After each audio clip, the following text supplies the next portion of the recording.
Hi friends, तुमचं सगळ्यांचं स्वागत आहे आजच्या आपल्या आणखीन एका नवीन रेसिपीमध्ये। कालच्या एपिसोडमध्ये आपण हात न दुखवता आणि बेसन पीठ न भाजता बेसनाचे लाडू पाहिलेले। तशाच पद्धतीची एक छान अशी रेसिपी आज सुद्धा घेऊन आलेली आहे आणि ती म्हणजे बिस्किटाच्या शंकरपाळ्या। चला तर मग रेसिपीला सुरुवात करूयात। सगळ्यात पहिल्यांदा तर आपल्याला एक सिरप तयार करायचे। त्यासाठी इथे मी अगारोचा हा सॉस पॅन घेतलेला आहे। अगारोची सगळीच भांडी खूप छान क्वालिटीची आहेत आणि महत्त्वाची गोष्ट म्हणजे जाडसर आहेत। त्यामुळे स्टेनलेस स्टीलची असली तरीही आपला पदार्थ करपत नाही, छान उत्तम साधतो। पॅनमध्ये सगळ्यात अगोदर 1 फुलपात्र साखर, 1 फुलपात्र दूध आणि 1 फुलपात्र आपण इथं तूप घेत आहोत। गॅस ऑन करायचा आणि एकदम लो फ्लेमवरती आपल्याला याला कंटिन्युअसली हलवत राहायचं आहे जोपर्यंत यातली साखर पूर्णपणे विरघळून जात नाही। या मिश्रणाला आपल्याला उकळी आणायची नाहीये, तर फक्त यातली जी साखर आहे ती पूर्णपणे वितळवून घ्यायची आहे। अगदी थोड्याच वेळामध्ये इथे तुम्ही बघू शकता साखर पूर्णपणे वितळलेली आहे। आता आपण गॅस बंद करूयात। मिक्सरच्या भांड्यामध्ये आता आपल्याला हे बिस्किट टाकून घ्यायचेत। इथं मी पार्ले-जी या कंपनीचे घेतलेलेत। तुम्ही इतर दुसरे कोणतेही बिस्किट वापरू शकता किंवा जे अगदी सप्पक बिस्किट असतात ते सुद्धा तुम्ही वापरू शकता। हे बिस्किट आता आपण मिक्सरला फिरवून घेऊयात। एका परातीमध्ये आता आपण पीठ मळणार आहोत। तर ज्या फुलपात्रानं आपण दूध, साखर, तूप याचं माप घेतलेलं आहे तेच फुलपात्र मी इथं वापरत आहे आणि 4 फुलपात्रे स्वच्छ चाळून घेतलेलं गव्हाचं पीठ घेत आहे। सोबतच आपण याच्यामध्ये बिस्किटाची पावडर करून घेतली होती ती देखील टाकून घेत आहोत। त्याचबरोबर अगदी थोडंसं म्हणजे साधारण चिमटभर मीठ आणि थोडीशी विलायचीची पावडर सुद्धा टाकून घ्यायची आहे। सुरुवातीला आपण जे सिरप तयार करून ठेवलं होतं ते आता सोमट झालेलं आहे, ते आपल्याला या पिठामध्ये टाकून घ्यायचंय।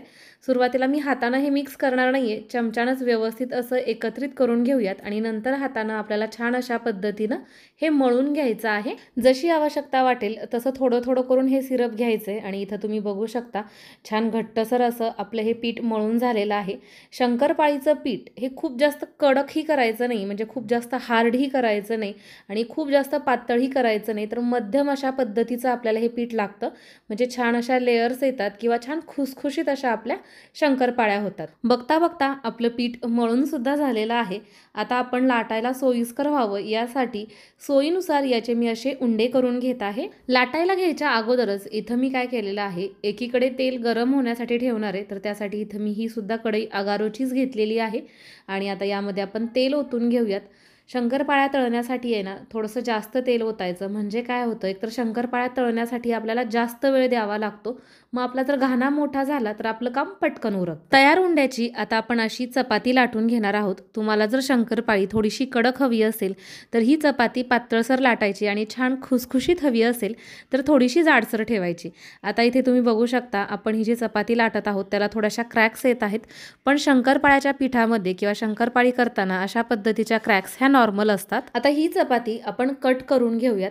तर चपाती आपण गोल लाटल्यामुळे कडेच्या ह्या ज्या कडा आहेत ज्या चिरलेल्या आहेत तो एक्स्ट्राचा भाग कट करून घेते, म्हणजे काय होतं आपल्या शंकरपाळ्या सगळ्या छान एकसारख्या अशा तयार होतात। तुम्हाला लहान किंवा मोठी ज्या आकारामध्ये ही शंकरपाळी हवी आहे तशी तुम्ही कट करून घेऊ शकता। इथं आपल्या एका चपातीपासूनच्या या शंकरपाळ्या कट करून झालेल्या आहेत। आपण तेल सुरुवातीला गरम करायला ठेवलं होतं ते आतापर्यंत छान असं गरम झालेलं आहे। आता या शंकरपाळ्या आपण या तेलामध्ये सोडून घेऊयात। शंकरपाळी तळत असताना सुद्धा एक काळजी घ्यायची, ती म्हणजे ज्यावेळेस आपण शंकरपाळी तेलात सोडतो ना त्यावेळेस तेल खूप जास्त कडकडीत आपल्याला गरम करायचं नसतं, तर हलकं असं कोमट अशा पद्धतीचं ठेवायचं। शंकरपाळ्या तेलामध्ये सोडायच्या आणि नंतर गॅसचा फ्लेम मीडियम टू लो ठेवायचा। हाय फ्लेमवरती शंकरपाळ्या तळायच्या नाहीत, नाहीतर मग काय होतं वरनं त्याला पटकन लाल रंग येतो आणि आतनं त्या कच्च्या राहतात। आपल्या शंकरपाळ्या छान खुसखुशीत व्हाव्यात, सोबतच त्यांना एकसारखा रंग यावा असं जर तुम्हाला वाटत असतील तर थोडंसं निवांत आणि शांततेत तुम्ही ह्या शंकरपाळ्या तळताल।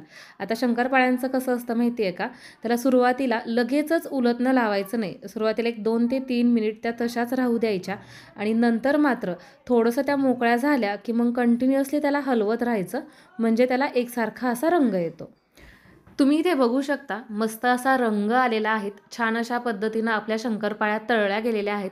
अर्थातच यामध्ये आपण बिस्किट आणि गव्हाचं पीठ वापरल्यामुळे रेग्युलर आपण मैद्याची जी शंकरपाळी करतो त्याच्यापेक्षा थोडासा जास्त डार्क याला रंग दिसतो. पण रंग जरी असा दिसत असला तरीसुद्धा खायला मात्र अतिशय सुंदर अशा या शंकरपाळ्या लागतात. आणि तुम्ही याचं वरचं बघू शकता, आवरण खूप छान मस्त क्रिस्पी आणि कुरकुरीत अशा पद्धतीचं झालं.